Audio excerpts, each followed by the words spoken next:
Hello साथियों, नमस्कार। आप सब कैसे हैं? तो आई होप आप सब अच्छे होंगे। तो साथियों, आज मैं फिर से आ गया हूँ, आपका दोस्त मनोज यादव, आपका अपना यूट्यूब परिवार केडी जनरल एजुकेशन पॉइंट में सभी का स्वागत है। तो साथियों, आज मैं आपको साल्ट पढ़ाने वाला हूँ। साल्ट का मतलब होता है लवण। तो ये क्लास जो है क्लास 10th के लिए मोस्ट इम्पॉर्टेंट क्लास होने वाली है। तो सभी लोग इस क्लास से जुड़ जाएं और अधिक से अधिक जानकारी प्राप्त करने के लिए चैनल को सब्सक्राइब कर लें। तो साथियों, आज हम जो क्लास स्टार्ट करने वाले हैं उस क्लास में हम लोग मोस्ट इम्पॉर्टेंट बात जानेंगे। और इसमें जानना खास ये बात है कि जो हमारा अम्ल होता है या लवण होता है या फिर क्षार होता है, इसका पीएच मान कब घटता है, कब बढ़ता है। और साथियों, हम इसमें यह भी जानेंगे कि जो लवण होता है, कौन सा लवण खाने योग्य होता है और इसको हम कैसे प्राप्त करते हैं, किस प्रकार से बनाते हैं।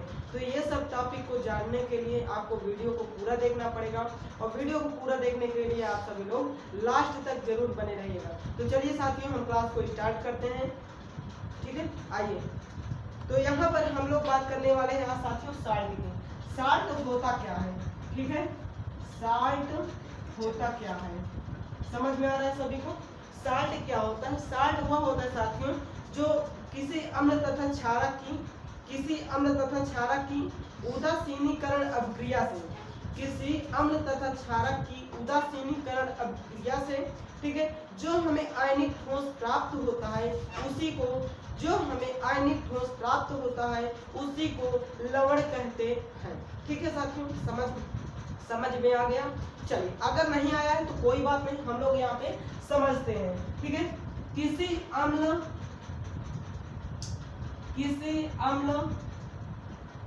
तथा क्षारक की उदासीनीकरण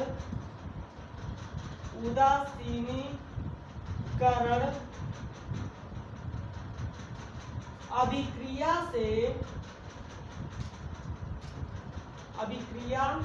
से प्राप्त क्या हो जाएगा साथियों? प्राप्त आयनिक ठोस को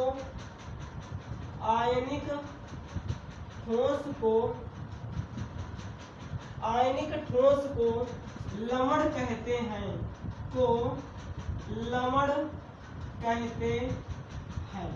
ठीक है साथियों, सभी को समझ में आ गया? किसी अम्ल तथा क्षारक की उदासीनीकरण अभिक्रिया से प्राप्त आयनिक ठोस को लवण कहते हैं। समझ में आ गया? चलिए, कोई बात नहीं। अब यहाँ पे हम लोग समझने वाले हैं साथियों लवण का जो एग्जाम्पल है उसको समझने वाले हैं। कैसे? आइए हम लोग देखते हैं यहाँ पे। तो साथियों, जो एग्जाम्पल होता है कैसे हम लोग बात करेंगे, जैसे हम लोग अम्ल और क्षार को क्या करा देते हैं, क्रिया करवा देते हैं, तो हमें प्राप्त क्या होता है साथियों? सॉरी, जो प्राप्त होगा वो क्या होगा? लवण प्राप्त होगा प्लस H2O मिलेगा। क्या मिलेगा?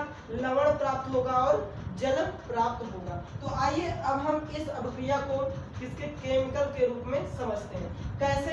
यहाँ पे आप सभी लोग देख पा रहे हैं कि HCl मैंने ले लिया, ये अम्ल है, ठीक है, और मैं क्या ले लिया हूँ साथियों, यहाँ पे मैंने ले लिया है सोडियम हाइड्रोक्साइड NaOH। ये आपका क्षार है, ये आपका अम्ल है, ठीक है।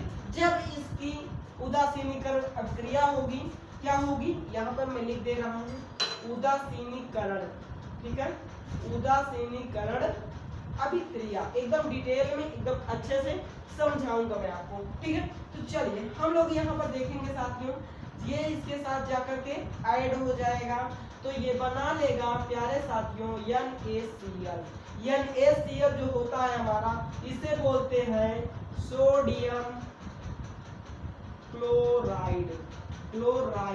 क्या होगा? ये एक प्रकार का साल्ट है। क्या है साथियों? साल्ट है। प्लस हमें प्राप्त क्या होगा? सभी लोग ध्यान पूर्वक समझिएगा। यहाँ से आप सभी लोग H देख रहे हैं, यहाँ से OH देख रहे हैं, तो ये H2O हो जाएगा। क्या हो जाएगा? H2O हो जाएगा। प्यारे साथियों, मैं आप सभी को डिटेल से समझाऊंगा और डिटेल से समझाने की कोशिश करूंगा, ठीक है।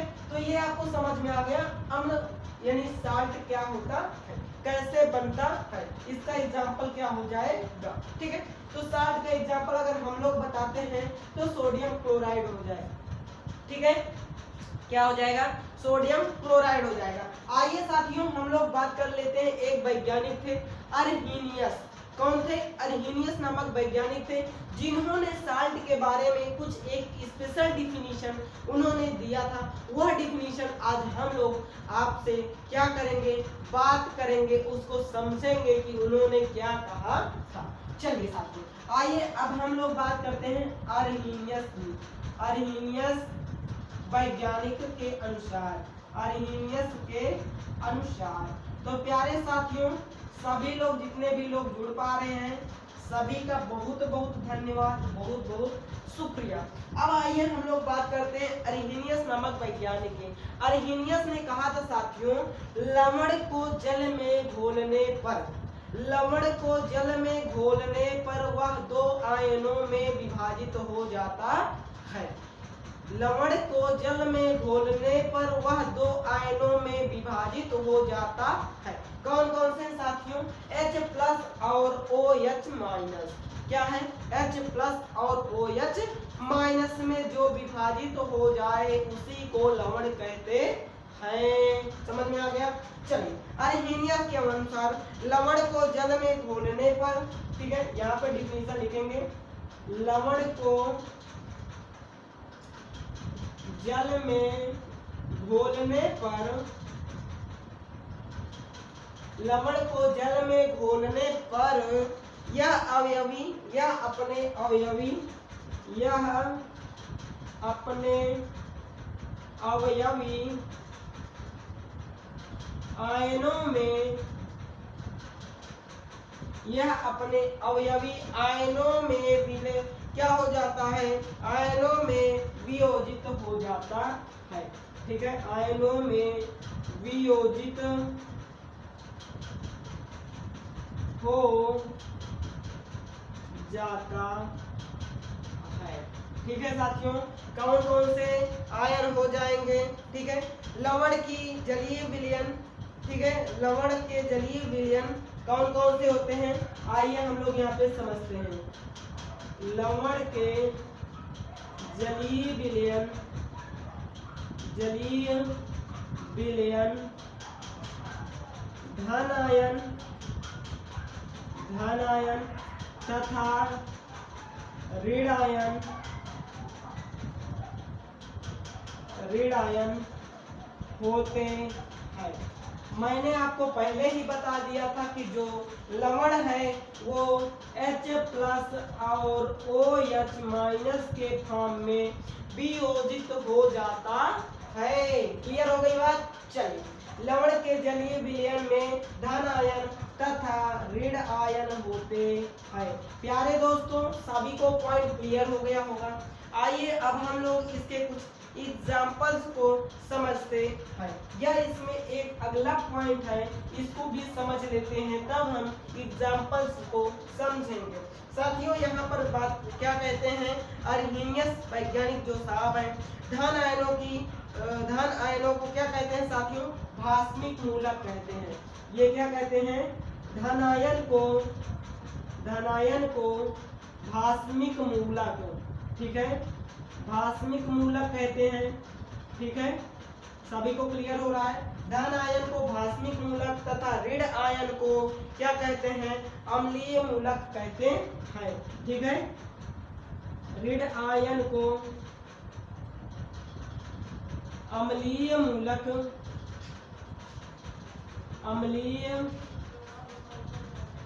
मूलक कहते हैं। तो प्यारे दोस्तों सभी को क्लियर हो गया होगा पॉइंट। ये पॉइंट अगर आपको क्लियर हो गया है तो बहुत अच्छी बात है। अब हम चलते हैं इसके एग्जाम्पल्स को समझते हैं। आइए हम लोग इसके एग्जाम्पल्स को समझना स्टार्ट करते। चलिए साथियों, तो अब हम लोग यहाँ पर समझने वाले हैं example. Example, very nice very nice very nice, good good good good, सभी को समझ में आ रहा है, बहुत अच्छे बहुत अच्छे। चलिए हम लोग यहाँ पर समझने वाले हैं आज एग्जाम्पल। क्या समझने वाले हैं दोस्तों, एग्जाम्पल।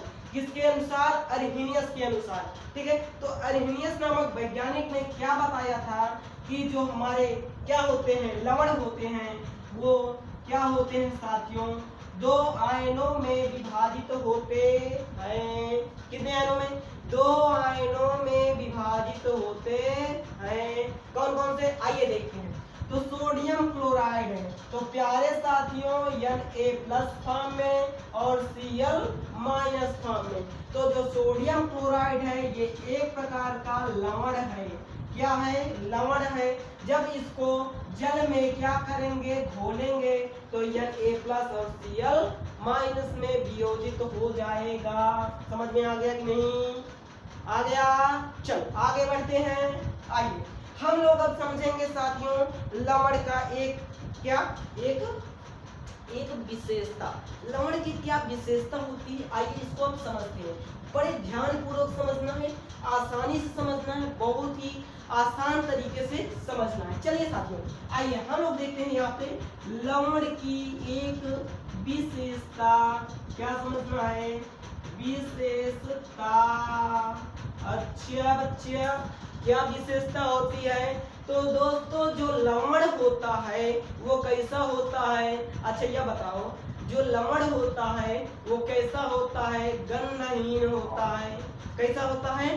गंधहीन होता है। आइए देखते हैं क्या होता है। अवाष्पशील होता है।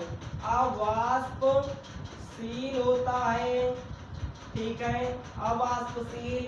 गंधहीन कैसा होता है साथियों? गंधहीन। ओके, और क्या होता है? विद्युत संयोजक। क्या होता है? विद्युत संयोजक। ठीक है, आइए हम लोग देखते हैं बहुत ही मजेदार। केमिस्ट्री तो चुटकियों में आएगी दोस्तों, चुटकियों में। ठीक है, विद्युत संयोजक क्या होता है? विद्युत संयोजकता होती है, होते हैं। क्लियर हो गया पॉइंट? लवण की विशेषता क्लियर हो गई सभी को? समझ में आ गया? चलिए अब हम लोग आगे बढ़ते हैं। कहाँ पे बढ़ेंगे साथियों? आगे बढ़ेंगे। लवण के आज हम लोग परिवार को पढ़ेंगे। क्या पढ़ेंगे? लवण के परिवार। ठीक है, परिवार क्या हो, कौन कौन से हैं? तो प्यारे दोस्तों जो समान धनायन तथा ऋण आयन मूलक वाले लवण समान परिवार के होते हैं। ठीक है, समान धनायन तथा समान ऋण आयन, समान धन आयन तथा समान ऋण आयन मूलक वाले। कैसे ना दोस्तों? मूलक वाले। कौन से? केला वाले नहीं, मूलक वाले। ठीक है, याद रखना, बेचना नहीं केला। चलो, समान धन आयन तथा समान ऋण आयन मूलक वाले कैसे होते हैं? जो लवण होते हैं समान परिवार के होते हैं वाले। समान परिवार लवण समान परिवार के होते हैं। समझ में आ रहा है कि नहीं? और घंटा दबाना ना भूलना। ठीक है, चलो समान धन आयन तथा समान ऋण आयन मूलक वाले लवण समान परिवार के होते हैं। कैसे? एग्जाम्पल। क्या? एग्जाम्पल। आई बात समझ में? कैसे? आओ देखते हैं। जैसे देखो NaCl सोडियम क्लोराइड और कौन कौन सा होता है बच्चे? कौन सा होगा? सोडियम क्लोराइड और सोडियम Na2SO4। ये किस परिवार के हैं? सोडियम परिवार के हैं। किस परिवार के हैं? सोडियम परिवार। समझ में आ गया? किस परिवार के हैं ये? सोडियम परिवार के हैं दोनों। ठीक है, ये जो दोनों लवण हैं किस परिवार के हैं? सोडियम परिवार के हैं। आइए हम लोग दूसरा एग्जांपल समझते हैं। ये नहीं सही, इसको छोड़ो, मारो गोली इसको। ठीक है, हम लोग अब क्या समझेंगे? दूसरा समझेंगे। दूसरा क्या है दोस्तों? दूसरा हम लोग समझेंगे सोडियम क्लोराइड NaCl। ठीक है, तथा KCl पोटेशियम क्लोराइड। ये किस परिवार से बिलोंग करते हैं? क्लोरीन परिवार से। किस परिवार से बिलोंग करते हैं दोस्तों? क्लोरीन परिवार से।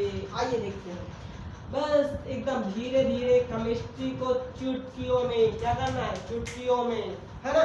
क्लियर हो गई बात। चलिए हम लोग आइए बात करते हैं लवण के कुछ पीएच मान कैसे निकालने हैं। पीएच मान हम क्या कराएंगे, बताएंगे आपको, ठीक है। तो ये क्लियर हो गया पॉइंट। चलिए अब हम आगे बढ़ते हैं दोस्तों। आगे आप सभी को बताएंगे, क्या बताएंगे कि कैसे हम पीएच मान पहचान। चलिए दोस्तों अब हम लोग आज क्या पढ़ने वाले हैं, अब हम पढ़ेंगे लवण। लवण यानी साल्ट। साल्ट का पीएच मान। जैसे जैसे कैसे, अरे जैसे वैसे, कैसे, जैसे प्रबल अम्ल और प्रबल क्षार को मिला देने से क्या हो जाएगा, उसका पीएच मान क्या हो जाएगा। आइए हम लोग इधर देखो, इधर देखो सब लोग ध्यान पूर्वक। चलो प्रबल अम्ल तथा प्रबल क्षार से बनने वाले लवण का पीएच मान क्या होगा, ठीक है। कोई बात नहीं, सभी को ध्यान पूर्वक समझना है। आओ इधर आओ, इधर आओ, प्रसाद घर मिल रहा है, उधर नहीं। चलो प्रबल अम्ल तथा प्रबल क्षार, ठीक है। प्रबल क्षार से बनने वाले लवण का पीएच मान कितना होगा। पीएच मान क्या होगा मेरे लल्ला, क्या होगा। देखो प्रबल अम्ल और प्रबल क्षार से जब मिलकर कोई साल्ट बनेगा तो उसका पीएच मान क्या होगा, ठीक है, क्या होगा। आओ देखते हैं। इधर देखो प्रबल दोनों है ना, प्रबल है यानी एक्टिव फॉर्म में, ज्यादा एक्टिव है, तो ये क्या कर देगा, उदासीन कर देगा। क्या कर देगा, उदासीन कर देगा। इसलिए इसका पीएच मान कितना होता है, 7 होता है। क्यों, क्योंकि ये उदासीन होता है। क्या होता है, उदासीन यानी नील होता है, ठीक है। चल आओ दूसरा हम समझते हैं पॉइंट। दूसरा पॉइंट क्या हो जाएगा बच्चा, जब प्रबल अम्ल तथा दुर्बल क्षार से बने लवण होंगे, ठीक है। प्रबल, ये मैं इसकी प्रकृति बता रहा हूँ, ठीक है, समझ में आ रहा है ना, क्या बता रहा हूँ, प्रकृति बता रहा हूँ। कैसी प्रकृति होगी, उदासीन होगी। अब आओ देखते हैं प्रबल अम्ल और दुर्बल क्षार। प्रबल अम्ल तथा दुर्बल क्षार, ठीक है, दुर्बल क्षार से बनने वाले लवण, ठीक है, बनने वाले लवण का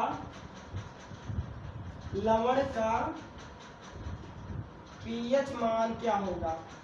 तो बच्चा ध्यान पूर्वक समझना, ठीक है। क्या होगा, प्रबल अम्ल तथा दुर्बल क्षार से बनने वाले लवण का पीएच मान क्या होगा। अरे बच्चा एक तो में खतरनाक है और एक का एकदम कमजोर है, असहाय, ठीक है, कोई बात नहीं, पर इसका पीएच मान क्या होगा, 7 से कम होगा। क्या होगा, 7 से कम होगा, ठीक है।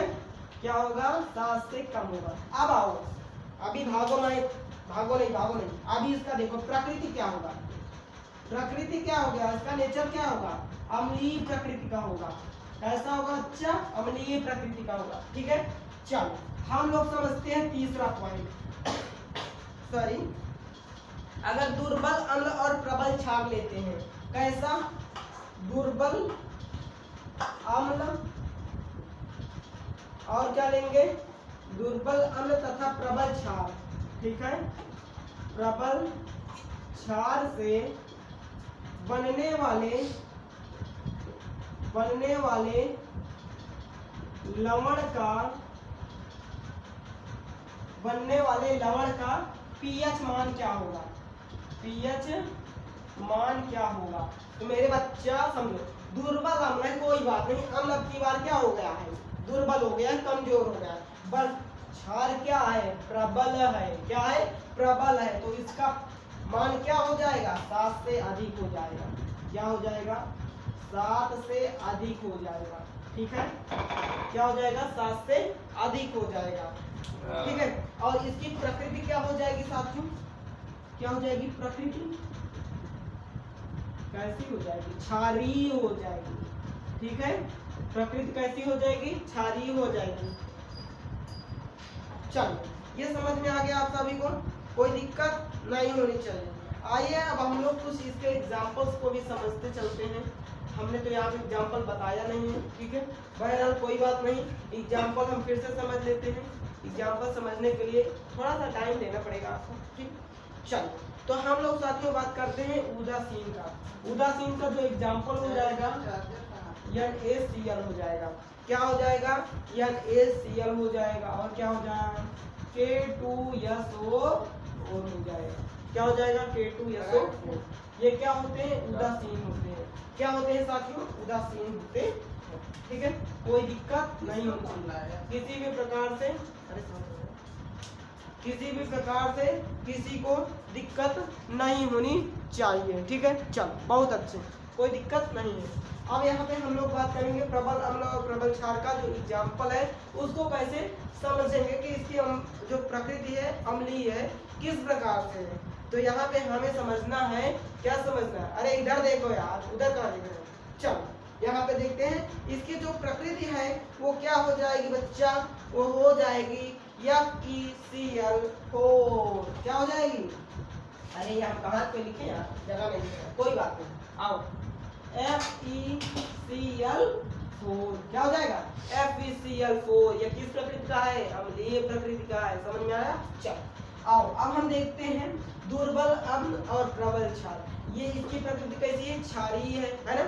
क्लियर है पॉइंट? चलो, तो यहाँ पे हम इसका एग्जाम्पल अगर देखेंगे तो इसका एग्जाम्पल हम ले लेते हैं प्यारे बच्चों, CH3COONA।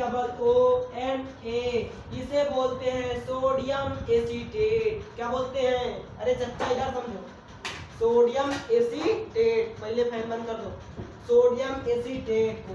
ठीक है, चलो यहाँ पे हम लोग ये एग्जाम्पल्स को समझ लिए हैं, सारा डाउट क्लियर हो गया है।